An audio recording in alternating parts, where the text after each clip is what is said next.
बिस्मिल्लाहिर्रहमानिर्रहीम। Today's topic of discussion is special toxicology. हम रोज़ाना एक एक पॉइजन को कवर कर रहे हैं। प्रीवियस वीडियो के अंदर हमने ऑर्गेनोफॉस्फेट को कवर कर लिया था।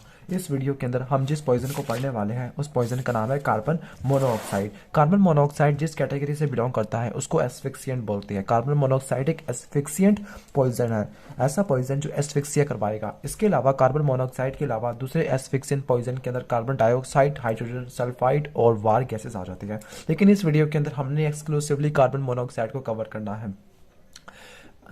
इससे पहले कि मैं कार्बन मोनोऑक्साइड का थोड़ा सा ओवरव्यू या रिवाइज कर दूं, तो आपको पता होना चाहिए स्पेशल टॉक्सिकोलॉजी में कौन कौन से पॉइजन इंपॉर्टेंट है। कोरोसिव्स के अंदर अगर आपको मैं शुरू से बताना शुरू करूं और अपनी शबाज के ऊपर नोट कर लो तो आपके लिए काफ़ी ज़्यादा हेल्पफुल होगा। तो आपने क्या करना है, कोरोसिव्स में आपने H2SO4 और विट्रोलेज वाला टॉपिक अच्छे तरीके से पढ़ लेना है, ठीक है। ओके, ऑर्गेनिक एसिड में आपने ऑक्सैलिक एसिड, कार्बोनिक एसिड ये आप पढ़ लेना। हाइड्रोसियानिक एसिड इतना इंपॉर्टेंट नहीं है, फास्फोरस वाला इतना इंपॉर्टेंट नहीं है। यहाँ से आप आर्सेनिक और लेड वगैरह कवर कर लेना, ठीक है। मरकरी भी इतना इंपॉर्टेंट नहीं है, आर्सेनिक कॉपर भी इतना इंपॉर्टेंट नहीं है, थीलियम भी इतना इंपॉर्टेंट नहीं है, वेजिटेबल वाले भी इतने ज़्यादा इंपॉर्टेंट नहीं होते। इसके बाद आ जाओ एनिमल पॉइजनिंग में, तो स्नेक पॉइजनिंग है ये इंपॉर्टेंट है और इसके ऊपर वीडियो ऑलरेडी अपलोड कर चुके हैं, तो अगर आपने नहीं देखी तो आप उसको देख लेना। स्कॉर्पियन वाला इतना इंपॉर्टेंट नहीं होता। मैकेनिकल इरिटेंट में पाउडर गिलास, इसको रीड कर लेना आप। अल्कोहल बहुत ज़्यादा इंपॉर्टेंट है, ठीक है। कैरोसिन पॉइजनिंग रिलेटिवली कम इंपॉर्टेंट है। धतूरा ये इंपॉर्टेंट है। ऑर्गेनोफॉस्फेट, बारबिचुरेट ये भी कॉमन है, ठीक है। कोकेन ये भी कॉमन ही इंपॉर्टेंट है। ओपिएट्स ये भी इंपॉर्टेंट होते हैं। इसके अलावा नेक्स्ट अगर आप आ जाओ स्ट्राइचनिन, ये कॉमन इंपॉर्टेंट है। कार्डिक पॉइजनिंग में निकोटीन और ओलिएंडर है। एस्फिक्सिएंट में कार्बन मोनोऑक्साइड। तो आज की इस वीडियो के अंदर हम कार्बन मोनोऑक्साइड को रिवाइज करने वाले हैं। कार्बन मोनोऑक्साइड एक एस्फिक्सिएंट पॉइजन है। इसके अलावा CO2, H2S, वार गैसेज ये भी एस्फिक्सिएंट कैटेगरी से बिलोंग करती है। नॉर्मली ये कलरलेस, ऑर्डरलेस, टेस्टलेस गैस होती है। इसके क्या सोर्सेज होती है, पहला डोमेस्टिक सोर्स, दूसरा इंडस्ट्रियल सोर्स होते हैं। आपको पता है कि अगर किसी भी ऑर्गेनिक कंपाउंड जिसमें कार्बन ज़्यादा अबंडेंट होते हैं उसकी इनकम्प्लीट कंबशन होती है तो आपको कार्बन मोनोऑक्साइड की प्रोडक्शन देखने को मिलती है। तो इसके डोमेस्टिक सोर्सेज होते हैं, इंडस्ट्रियल सोर्सेज होते हैं। डोमेस्टिक सोर्सेज के अंदर कोल गैस होती है, ठीक है। कोल गैस हीटर वगैरह, इन्वेंटेड नेचुरल गैस हीटर्स, तो ये आपने देख लेना। गैस हीटर्स कोल और इन्वेंटेड, ठीक है। जो भट्टियाँ वगैरह लगी होती है उसको बोलते हैं ब्लास्ट फर्नेस। पेट्रोलियम डिवाइसेस होती है, इंजन्स और ऑटोमोबाइल से इनकम्प्लीट कंबशन से प्रोड्यूस होता है। इसके अलावा जो सिगरेट का स्मोक है इसमें भी 4% कार्बन मोनोऑक्साइड होता है। इसके डोमेस्टिक सोर्स और इंडस्ट्रियल सोर्सेज को आपसे रीड कर लेना। मैकेनिज्म ऑफ एक्शन या मोड ऑफ एक्शन एग्जाम में बहुत मरतबा आता है, इसको अच्छे तरीके से पढ़ना है। अब ब्लड के अंदर कार्बन मोनोऑक्साइड भी आ गई है, ब्लड के अंदर ऑक्सीजन भी आ गया है। तो अगर गिवन कंसंट्रेशन के ऊपर देखें तो हीमोग्लोबिन की जो एफिनिटी होती है कार्बन मोनोऑक्साइड से तकरीबन 200 से लेकर 300 गुना ज़्यादा होती है एज कम्पेयर टू ऑक्सीजन। यानी एक तरफ पे ऑक्सीजन है, दूसरी तरफ पे कार्बन मोनोऑक्साइड, और ऑक्सीजन ज़्यादा कंसंट्रेशन में है, कार्बन मोनोऑक्साइड कम कंसंट्रेशन में होते हुए भी वो ज़्यादा एफिनिटी रखता होता है, ठीक हो गया। तो 200 से लेकर 300 से ज़्यादा एफिनिटी देखने को मिलती है। कार्बन मोनोऑक्साइड हीम के साथ बाइंड करता है, उसी साइड के ऊपर जाके बाइंड करता है जो साइड हीमोग्लोबिन की ऑक्सीजन के लिए स्पेसिफिक होती है, ठीक हो गया। तो जो कार्बन मोनोऑक्साइड हीमोग्लोबिन से बाइंड करेगा तो कार्बोक्सी हीमोग्लोबिन बनेगा। अब जब कार्बोक्सी हीमोग्लोबिन बनेगा तो कार्बोक्सी हीमोग्लोबिन काफ़ी ज़्यादा स्टेबल होता है। तो हीमोग्लोबिन सारा का सारा ऑक्युपाई कर लेते हैं कार्बन मोनोऑक्साइड, और ऑक्सीजन हीमोग्लोबिन के ऊपर ट्रांसफर नहीं हो पाती, ठीक हो गया। तो नेट ऑक्सीजन कंटेंट होता है, ऑक्सीजन कैरिंग कैपेसिटी होती है ब्लड की, वो कम हो जाती है, ठीक है। HbO2 काफ़ी कम हो जाता है। तो इन शॉर्ट एनीमिक हाइपोक्सिया हो जाएगा या एनीमिक एनॉक्सिया वगैरह हो जाएगा, ओके, ठीक हो गया। इसके बाद नेक्स्ट है कि कुछ कार्बन मोनोऑक्साइड होती है इलेक्ट्रॉन ट्रांसपोर्ट चेन के एंजाइम्स होते हैं, स्पेसिफिकली साइटोक्रोम ऑक्सीडेज, इनको भी पॉइजन कर देती है। इसके अलावा ये मायोग्लोबिन को भी स्टेबलाइज कर देती है। जब मायोग्लोबिन स्टेबलाइज हो जाएगा तो वो ऑक्सीजन को रिलीज नहीं कर पाएगा।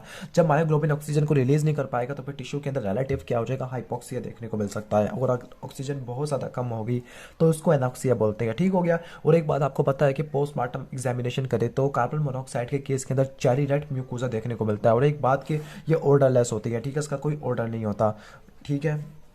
अब इसके साइन और सिम्टम को देख लेते हैं। जो कार्बन मोनोऑक्साइड की पॉइजनिंग के साइन सिम्टम होते हैं डिपेंडिंग अपॉन कंसंट्रेशन कितनी थी इंस्पायर्ड ईयर के अंदर, की कंसंट्रेशन कितनी थी इंस्पायर्ड ईयर के अंदर और कितने देर तक इसका एक्सपोजर हुआ था। डिफरेंट कंसंट्रेशन के ऊपर इसका डिफरेंट इफेक्ट देखने को मिलते हैं। फॉर एग्जांपल 0 से लेकर 10% कार्बोक्सी हीमोग्लोबिन की कंसंट्रेशन के ऊपर क्या इफेक्ट आएगा। नॉर्मली इस कंसंट्रेशन के ऊपर कोई इफेक्ट नहीं आता 0 से लेकर 10 पर। अब 20 तक या 40 तक तब जाके क्या होगा, अगर 1 घंटे तक एक्सपोजर हुआ है और इन्वायरमेंट के अंदर 0.05% कार्बन मोनोऑक्साइड है तो उसकी वजह से कार्बोक्सी हीमोग्लोबिन होगा, ठीक है।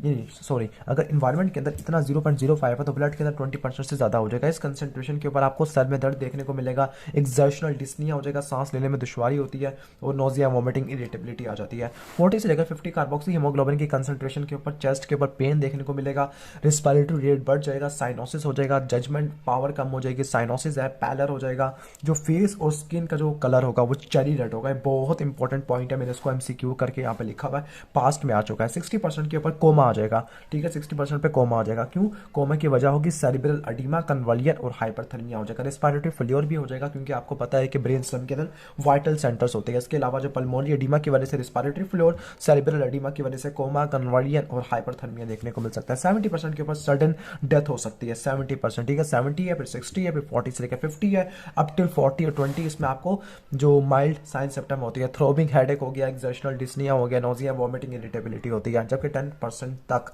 कोई साइन सिम्टम नहीं देखने को मिलते। Okay, chronic poisoning, chronic poisoning कब होगा कि जब बंदा काफी देर तक, कंसंट्रेशन पॉइजन की काफी कम है लेकिन एक्सपोजर टाइम काफी ज्यादा होती है, तो इसमें जो सिम्टम होते हैं वो पाल्पिटेशन होती है। पाल्पिटेशन का मतलब है conscious awareness of heart beat, pericardial pain हो सकता है, बीपी काफी कम हो जाएगा, एनीमिया तो हो गई होगा, जिसकी वजह से नैमनेस हो सकती है, विजुअल डिस्टर्बेंस है, मस्कुलर वीकनेस हो सकती है। फेटल डोज, इसकी फेटल डोज तकरीबन 0.1% कार्बन डाइऑक्साइड, ये इतनी ज़्यादा है कि किसी बंदे को तकरीबन ये काफ़ी ज़्यादा गनूदगी तारी कर सकती है, जिसको स्टूपेफाइंग बोलते हैं, स्ट्यूपर बोलते हैं, और कोमे में बंदा जा सकता है अगर वो तकरीबन 2.5 घंटे से लेकर 3 घंटे। तो आपने फेटल डोज कितनी है? 0.1। और ड्यूरेशन क्या है?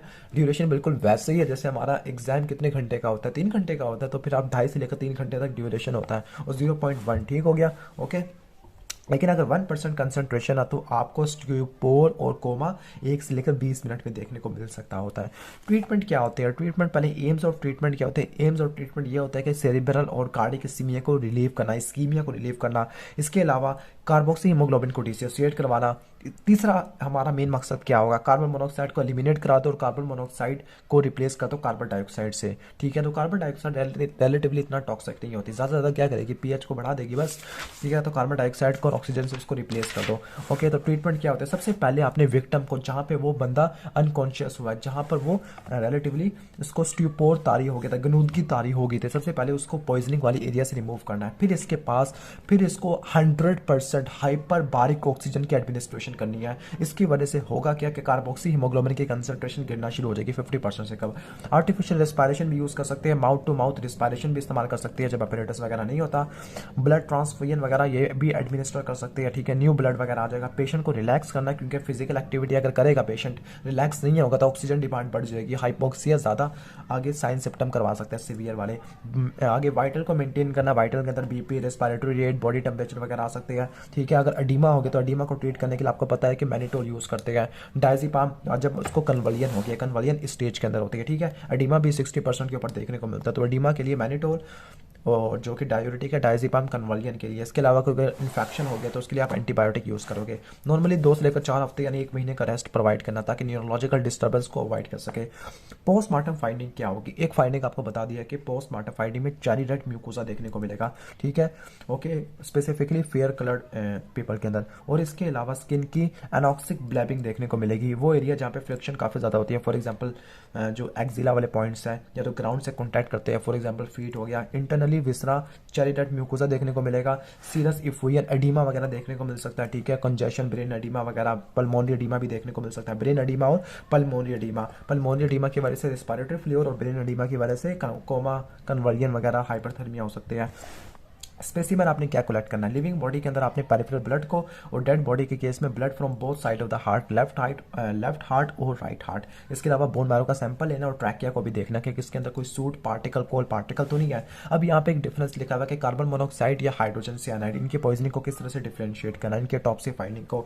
तो स्किन कलर, इसमें चेरी रेड होता है, इसके अंदर ब्राइट रेड होता है। ओडर, कार्बन मोनोऑक्साइड की कोई स्मेल नहीं होती, hydrocyanic acid beater almond smell होती है। इसके अंदर ब्लड कोई क्लॉट नहीं होता, लेकिन हाइड्रोजन साइनाइड के अंदर ब्लड क्लॉट हो जाएगा। स्पेक्ट्रोस्कोपी करें तो स्पेक्ट्रोस्कोपी में यहाँ पे कार्बोक्सी हीमोग्लोबिन होगा और यहाँ पे ऑक्सी हीमोग्लोबिन होगा। लेकिन जिस पॉइंट्स को मैंने कवर किया है ये एमसीक्यू में आ चुके हैं। मेडिको लीगल एस्पेक्ट, जब भी हम किसी पॉइजन की मेडिको लीगल एस्पेक्ट को पढ़ते हैं तो उसके अंदर हम 3 चीज़ें पढ़ते हैं, एक्सीडेंटल, सुसाइडल या होमिसाइडल। एक्सीडेंटल पॉइजनिंग काफ़ी कॉमन होती है, ठीक हो गया कि बाजू का डोमेस्टिक सप्लाई से कोई पॉइजन लीक कर रहा है, या लाइम बर्निंग हो गया, या कोई बिल्डिंग में आग लग गई है, ठीक है, या किसी माइन के अंदर, किसी कान के अंदर एक्सप्लोजन हो गया, तो इनकम्प्लीट कंबशन की वजह से कार्बन मोनोऑक्साइड की काफ़ी ज़्यादा आ सकती है। होमिसाइडल केसेस ये भी कभी कभार हो सकती है। फॉर एग्जांपल किसी ने अगर हीटर चलाया हुआ था और वह सो गया, ठीक है, तो सोते सोते उसकी मौत हो सकती है, इसको बोलते हैं पेनलेस डेथ, ठीक है। सुसाइडल केसेस भी हो सकते हैं। अब टेस्ट क्या होती है जो कि कार्बन मोनोऑक्साइड की प्रेजेंस को चेक करते हैं? पहला टैनिक एसिड टेस्ट और दूसरा होता है होपी सल्फर टेस्ट होता है, ठीक है। अब इन टेस्ट सिर्फ नाम याद रख लेना, अब एग्जाम में ज़्यादा ये पूछा नहीं जाता, लेकिन आप इसका एंड पॉइंट देख लेना। जो टैनिक एसिड टेस्ट होता है इसके अंदर पिंकिश वाइट प्रेसिपिटेट बनेंगे, और इस केस के अंदर जब 10% कार्बोक्सी हीमोग्लोबिन, क्योंकि जब 0 से लेकर 10 तक आ जाए तो वो नॉर्मल होती है, इतनी तो हमारे अंदर भी आ जाती है, लेकिन अगर 10 से ज़्यादा हो तो वो ज़्यादा थोड़ी सी अलार्मिंग होती है। अब इस केस के अंदर जो होगा, इस केस के अंदर क्या होगा कि जो ब्लड होगा जिसके अंदर 10% होगी वो अपना ब्राइट रेड कलर को रिटेन कर लेगा, ठीक है। तो उसका एंड पॉइंट को नोट करना, ब्राइट रेड कलर और उसके अंदर pinkish white precipitate tannic acid test के अंदर, ठीक हो गया। बाकी जो स्पेक्ट्रोस्कोपिक टेस्ट है वो भी इसमें कार्बोक्सी हीमोग्लोबिन पता चल जाती है। वार गैसेस होती है, वार गैसेस आप क्लासिफिकेशन वार गैसेस वैसे एग्जाम में आती नहीं है और मैं इसको रिवाइज भी नहीं करा रहा, लेकिन आपने इसको एक मरतबा रीड कर लेना, क्या पता कोई एक नंबर का MCQ आ जाए। लेकिन SCQ पॉइंट ऑफ व्यू से कार्बन मोनोऑक्साइड की वेटेज काफ़ी ज़्यादा है। अगर आपको वीडियो अच्छी लगी हो तो वीडियो को ज़रूर लाइक कर देना, इससे हमें पता चलता है कि आपको वीडियो कैसी लग रही है। और अगर आपने लाइक नहीं किया तो फिर रोज़ाना की एक स्पेशल टॉक्सिकोलॉजी की वीडियो आना बंद हो जाएगी। इसे कहते हैं खुल्लम खुल्ला ब्लैकमेलिंग। तो इंशाल्लाह ताला हम रोज़ाना 1 या 2 स्पेशल टॉक्सिकोलॉजी के कोई ना कोई एक पॉइजन को कवर करेंगे, लेकिन जिस पॉइजन को कवर करेंगे वो इंपॉर्टेंट होगा, हाई यील्ड होगा, ठीक है, इंपॉर्टेंट होगा। इसमें से SCQ आने के चांसेस काफ़ी ज़्यादा है कि जिस तरह हमने स्नेक्स वगैरह कवर कर लिया है, ऑर्गेनोफॉस्फेट कवर कर लिया है, कार्बन मोनोऑक्साइड कवर कर लिया है, मोस्ट प्रोबेबली हम कल शायद कोकीन या ओपियाइड्स या फिर हम अल्कोहल वगैरह पढ़ें। तो आपने वीडियो को लाइक करके ही जाना है, चैनल को सब्सक्राइब भी करना है। Thanks for watching this video. Allah हाफिज़।